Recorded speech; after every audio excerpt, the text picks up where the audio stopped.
Throughout history, whenever there was a great victory, countries would often hold a parade to celebrate.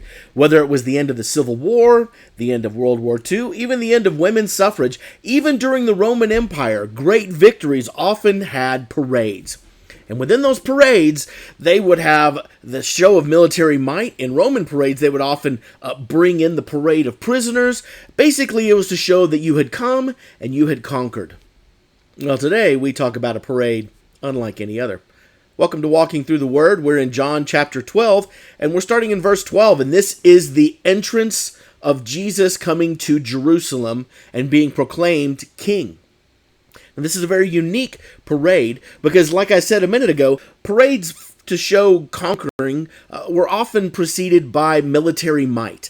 China, in the 70th anniversary of a great victory, had one of the largest parades ever in the history. North Korea is famous for having parades for its ruler dictator.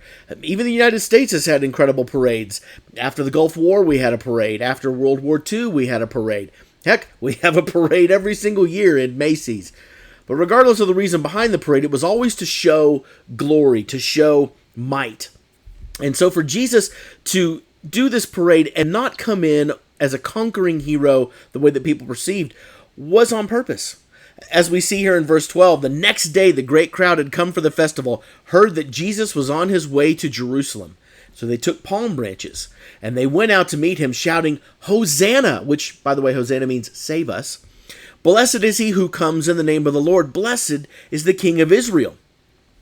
And Jesus found a young donkey, we know the story behind that, and sat on it, as it is written, Do not be afraid, daughter Zion. See, your king is coming, seated on a donkey's colt. Now, what is a donkey's colt? Well, basically, it's a young... It's an offspring of a donkey. It's a young donkey, and one that hadn't ever been ridden.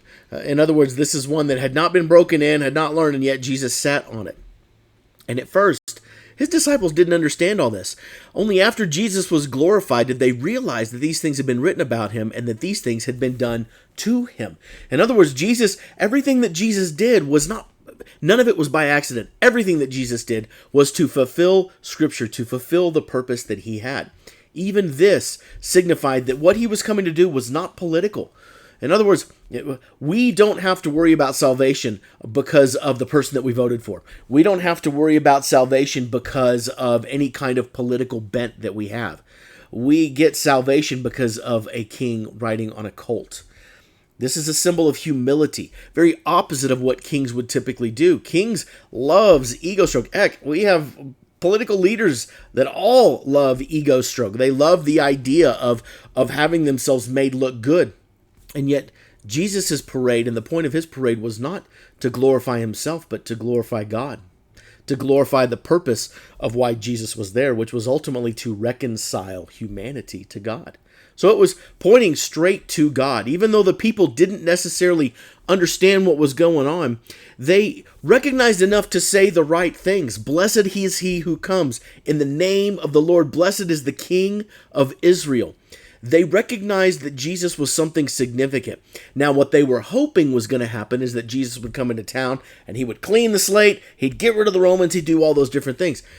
Obviously, Jesus was there to conquer, but he was there to conquer through peace, as in eternal peace, as in eternal salvation.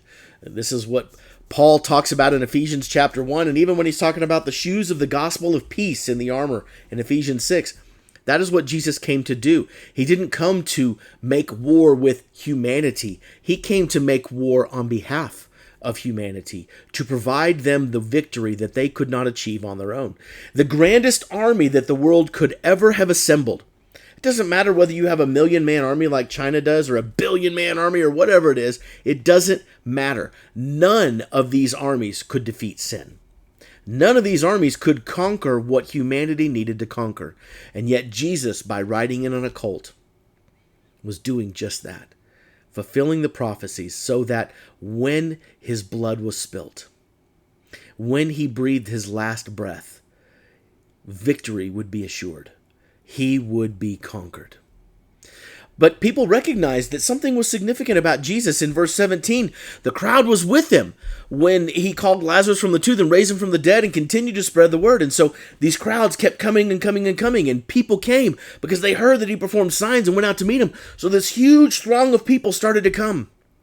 And the Pharisees finally recognized this is getting us nowhere. The whole world is following after him. The very thing they didn't want to have happen, they saw happening, and it created great fear among them. And it made them even more determined, ironically enough, to put Jesus to death, which, and the ironic part is, was going to be our ultimate victory.